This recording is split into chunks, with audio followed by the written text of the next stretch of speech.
This is House Planning Help episode 227. Hi there, I'm Ben Adam Smith, and this is the podcast for you if you're interested in self-build, because I'm exploring what houses we should be building in the 21st century and trying to break down the major roadblocks that may get in our way.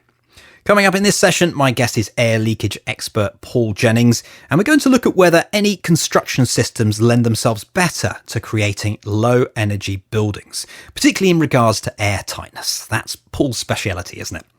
This is also not his first time on the podcast, and Paul played a big part in a documentary that we made 4 years ago. It was one that we crowdfunded called The Future of Housing. So if you haven't seen this documentary, what I thought I'd do was play a clip which will give you an overview. Britain's housing isn't great. Buyers of houses in this country need to beware. We build in the UK the smallest houses in Europe and the most expensive houses in Europe. Is it the builders who are at fault? Our builders are happy to build rubbish, It's really shocking. and they will carry on building rubbish as long as we let them. We need them to start building better.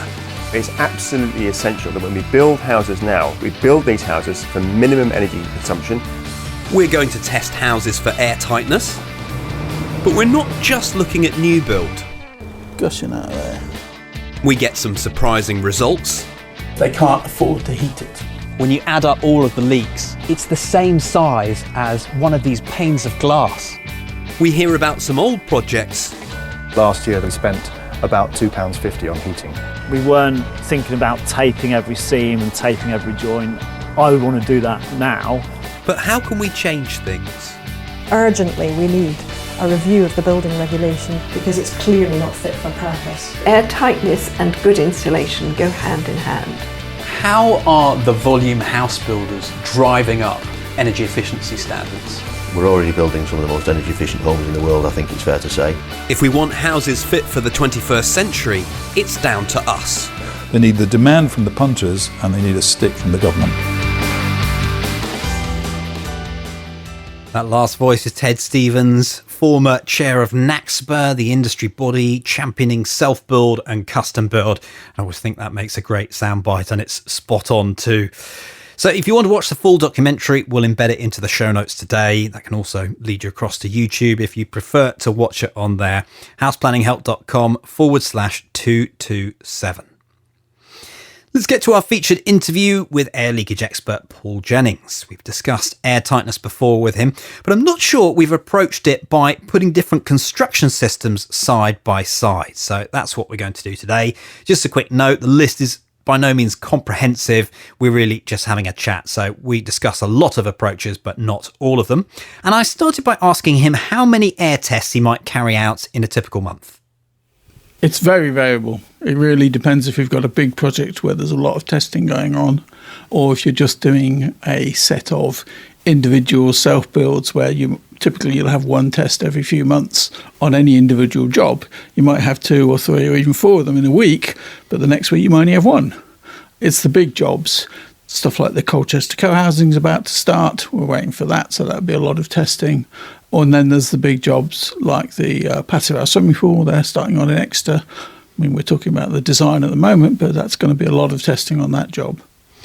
What does it tend to be in terms of construction type, popular to least popular? Popular in the market I work in, which is a pretty limited market, and mostly passive house.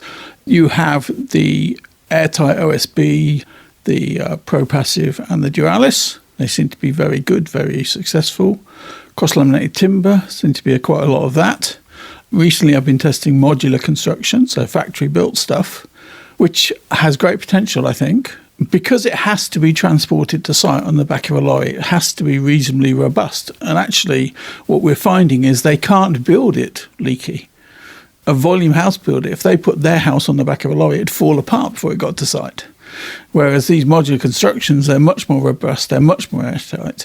I mean, essentially every one we've tested, we've been achieving the airtightness you'd want if you had a heat recovery ventilation system. And you wouldn't say that of volume builders. Would you say that each construction method, system has its pros and cons? Is that sort of a given? Yeah, but some of them have the similar pros. The CLT has similar pros to the airtight OSB boards. Well, let's work through some of these, because having seen a number of builds going the whole way through and coming up to airtightness, we know that you can get to passive house with any of these. But I'm starting to wonder whether some ways are better than others. Do you think that too? Some ways are easier than others. Maybe easier is what I'm after, because they can all be achieved. So it'd be interesting just to talk through the different build systems. So where would you like to start? What's the most logical one? Well, the most recent really good one I had was a CLT bungalow, cross-laminated timber bungalow, and that achieved less than 0.08. Wow. So what does that mean? What's the airtightness layer? Well, the airtightness is essentially the timber. Wow. It's pressed together, glued together in, I think this one had mostly 8 laminations, and then it had roof that was a sandwich panel. So it had some laminations, some insulation, some more laminations on the top. And of course, they are big panels. They're much bigger than the standard 2.4 times 1.2 sheet of OSB or sheet of airtight OSB, Pro-Passive or Duralis. So there's less taping involved. And the tape is at all the major junctions. Yeah. How does it get its strength then? The cross-laminated timber, it is strong. It's strong in of itself, and it's screwed together for fixing them together. And the tape really is where the panels butt up to each other. You've got 2 roof panels spanning over several internal walls typically, but you'll be taping the joint between them, taping around the windows, obviously taping around things like sun pipes if you've got them, ventilation ducts you're going to have. Basically, once you tape to the timber, you've got airtightness. In the early days of cross-laminated timber, people would put a membrane on the outside. I'm starting to think that's not worth bothering with. It's unnecessary. You do need something, because you can't have cross-laminated timber doesn't meet the insulation value, so you're going to have to insulate it either internally or externally. But the easy one seems to be to insulate it externally and make it airtight on the inside. And that's very airtight, even in a small bungalow, which is often harder to achieve because the surface to volume's against you. I would always think of CLT in some ways to be specialist, but you're seeing more and more.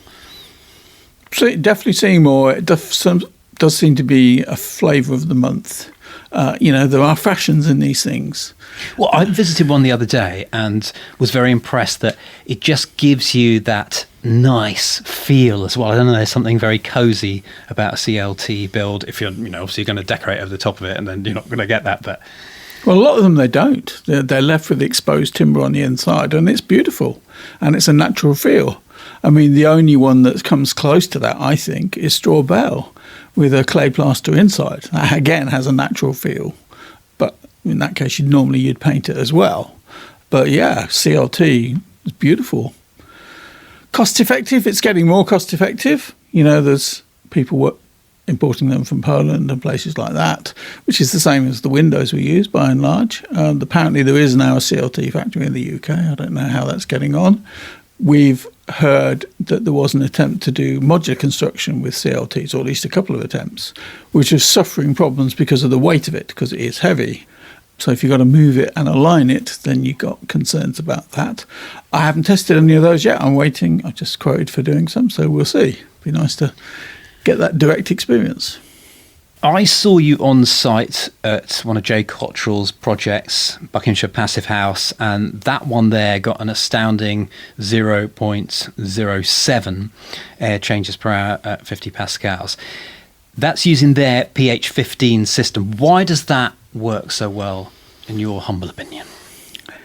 Well, one, it works because of what they're using. Fundamentally, they're using airtight OSB. And that's much easier than doing anything with membranes. That's a good thing. Because of my involvement with earlier tests of them, they changed from using membranes in the roof to using the board in the roof, and that's definitely helped them get better results. But again, the main thing is because they've thought it through. The best, the most important tool for airtightness is the brain. Thinking, planning, preparing. Don't react on site. Don't change things at the last minute. They're building a passive house school in South London, and the contractor said, can't we do the airtightness on the inside? To which we said, the architect said, yes, you could, but you'd be in huge risk That sort of change at this stage in a project where you're out the ground, you add risk. You really want to get your designing done early, get your planning done early, and then don't mess with it. Because every time you change it, there will be unforeseen consequences. And usually those will be things that make your airtightness worse, or harder at least. And as we record this today, we've been doing something quite interesting, which has been going to look at some airtightness taping and seeing how actually that could have been improved. So how do we make sure on site that if we have got some taping that needs doing, that it's being done to the best possible degree that it can be? Well, there's a question. First is choice of materials. The right manufacturer, the right tape. If you've got a big gap under a window that's 60 millimetres wide, don't try and do it with a 50 millimetre tape. Pick the tape that's wide enough for the gap. Most tapes... So should that gap not be filled with something else first? Is that what you mean by a gap? Oh, it should. Yeah, absolutely, it should. But the classic one is curtain walling, where you have a bottom rail that's maybe 100 millimetres off the floor with the curtain walling coming down onto it, and there's a big gap under it and no one's bothered with it. We've seen that a number of times. And even they've complained to the window supplier, your windows are leaking. Well, you've got a hole across the bottom underneath it. The other sort of thing that happens then is where people are putting in a floor that's incomplete. So the final floor is going to be raised up, but it isn't yet raised up. So there's a gap that's going to get covered over and filled, or sometimes it's going to get airtight sealed and then covered over. Sometimes it's going to be covered over and not airtight sealed. And we know which one we prefer for obvious reasons. The first thing is taping. Get the right sizes, get the design, think about it. There's two good brands for tape. That's the bottom line. And will you tell us what those are? No, there are two good brands, two best brands in the world. There's the Sieger brand, made in Switzerland, and the Proclima, which is German, although I don't think it's actually made in Germany. And those are the best brands in the world for airtightness. And they have a wide range. They continue to learn off each other and other people and develop new products and come up with new ideas. You can see something that Sieger have done one year and next year Proclima have got an equivalent, and vice versa. Because it's fair enough. People want to learn. People want to do better. But Sieger tends to work on bigger projects with bigger contractors. Proclima is better at supporting smaller self-builders. But, they're each trying to grow. The thing at the moment is the market is growing fast enough that there's room for them and for others as well. So I hope they're not cutting each other's throats. We work with both of them. We've had training with both of them. And the main thing with either of them is the difference between a good tape correctly applied and any sort of tape badly applied, or even a good tape badly applied, is much bigger than the difference between the best tapes. The tiny difference between the best tapes versus the huge difference between a good and a bad installation. So we're talking about training here with those specifics. Any quick tips before we get back to our different build methods? The first tip is clean surfaces. Tape onto dust will stick to the dust. It won't stick to the surface under the dust. So you have to get rid of the dust. If it's a masonry surface, if it's concrete, if it's brick, block work, generally you're going to need to prime that surface to get a good seal onto it. So you're going to have to put on a liquid sealant, which then goes off, then you can tape onto it. Don't try and apply tape in very long lengths. If you have very long lengths, you'll end up with bits of it dangling, bits of it sticking to itself, bits of it creasing and making it harder. If you have a bit of tape that you can have between your two hands extended, maybe 1.2, 1.4 meters, that's a comfortable length, and you should be able to install that correctly, neatly, tidily. I'm afraid I have a rule of thumb. If I look at a piece of taping and it looks crap, it usually is crap. The visual check. The visual check, yeah. Stuff goes wrong, people have creases. The thing with creases is you have to go over them and make them work. One of the things we were doing today was saying, well, this tape's not well adhered, and pulling it off, tearing it off. And at that point, if the tape's coming off, you can't patch it up. You've got to pull it off and go over it again. Literally back to the surface, or if the tape comes off partially and delaminates, you're going back to that to seal over it. Getting back to our construction systems then, any other timber ones that we need to mention? CLT, we talked a little bit about I-beams and using Drellis board. I mean, the other thing that people have tried to use is SIPS panels, structurally insulated panel systems, which have the potential to be very airtight. So far, I haven't seen anybody that's using the airtight OSB as one of the faces of a SIPS panel system, because that's another way that would improve it. But the key thing I always ask is, are you injecting your foam into a box you've made, in which case it will fill it, or are you cutting a piece of foam into a section of wood and then putting sides on it, because that won't be as airtight. So that's a key distinction between types of SIPS panel, which I want to know about. The other thing I've had with SIPS panels is they have to be taken care of. If SIPS panels get wet, especially if they get soaking wet, they're going to be a problem on site. They're going to take a long time to dry out. I've done tests before now where you suddenly discover it's getting worse. Why is it getting worse? Oh, because the airtightness tape is coming off the SIPS panel because it's still wet. Anything else to think about with SIPS panels, pros and cons? We've had very good results with SIPS panels.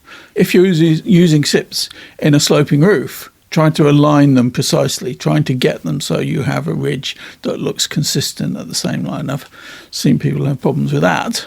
The other thing with anything like this, I mean, they're not particularly heavy, a SIPS panel, but any time you're lifting, you've got to be safe. So that's SIPS. Should we talk about masonry for a bit? Because that's what my build has been, and it's been fascinating to see how it's come together. I guess this probably applies to all methods as well. The simplicity helps a lot, doesn't it? If you've got a simple form, then you've better chance for your airtightness. I mean, that's one of the arguments that Green Building Store did with their demonstration passive house up there, is that you want systems that normal builders are used to building. Yes, it's got a wide cavity because it needs more insulation, but literally everything else can be sourced from a normal builder's merchants. The Denby passive house, great example, nice house. I tend to think that any house that's got a cavity in, so any masonry or indeed any other construction with a cavity in, has a weakness for airtightness. Because if air can move laterally, it can get round things, can leak when you don't expect it to. So these days I much prefer a masonry build that's a masonry wall, ideally wet plaster for airtightness on the inside, but it might be a parge coat and then dot and dab over it, and the insulation on the outside and render or rain screen or whatever it is. That's much more robust for airtightness, because at that point you have to have a continuous hole from the inside to the outside. You can't have a hole through an inner leaf, then air moving which way it likes in a cavity and then coming out somewhere else. You know, it's more robust for airtightness. It's why a lot of our older houses, late Victorian houses, early 20th century houses, are much better for airtightness, much more robust than the stuff built with plasterboard in the 60s, 70s onwards, you know, and they're much easier to fix. If you've got a wet plaster system, you can deal with it. If you've got a plasterboard house, a lot of time you need to knock it down. Another thing about masonry builds, people say they've got a masonry build, but almost every masonry build has a timber frame roof. So they've got timber frame in it anyway, and they've got to deal with that. You know, so in a sense, as soon as you've gone to a masonry build, you've doubled the number of built forms you've got in your house. That's what I was going to say, that if you think about the PH15 system that uses the green racking board, then that shows you the airtightness. And this is one of the things that on my own build, I mean, it was fascinating to see, because you've just got to know in your head where is the airtightness line going, but it goes from the plaster up to a membrane and then round and then to the slab on the bottom or whatever it might be. So there's that aspect too, that does everyone know where the airtightness is, and are they protecting that? Well, yeah, the more complicated a build is, the harder it is, always. You know, look at some of the big shopping centres and you look at the complexity of the number of changes of direction, the roofs, all the rest of it. Just looking at the proposed extra passive house swimming pool, I think we had 22 different roof details. I mean, some of them will be 100 metres long, but, you know, there's lots and lots of different ones. And the scope for people on site getting confused, doing the wrong thing, not checking stuff properly, it's enormous. Talking about the Proclima products, we have the Varna tape, which is a dark blue tape, and then we have the Profil tape, which is a light blue tape. And the key difference is the Profil has a split back, so you can apply it. Typically, you apply it around windows, so you can get a small, thin part onto the frame, which will be hidden by plasterboard, and then use the rest of the tape onto the wall. But we've even had jobs where people are using Profil everywhere, because And, and it's harder to use and it's more expensive than the vinyl tape, but have only one tape because then you can't use the wrong tape. Let's move on to modular construction then, and your thoughts on that. You'd mentioned you'd done a few, and I actually didn't think this was something we did much in the UK. Well, we don't. We don't, but there's a lot of people trying to develop it. It's a response to the need to build a lot of houses, a lot of dwellings quickly. So factory construction avoids a lot of the issues of on-site construction, less of an issue with the weather, less of an issue with shortage of trades, less of an issue with all of our people on site going back to Eastern Europe because of Brexit. But at the moment, they're all in development as far as I know. I've not seen one that anybody's built large numbers of yet. I mean, I was testing some last week and they're saying they've got orders for 40, which is a great start.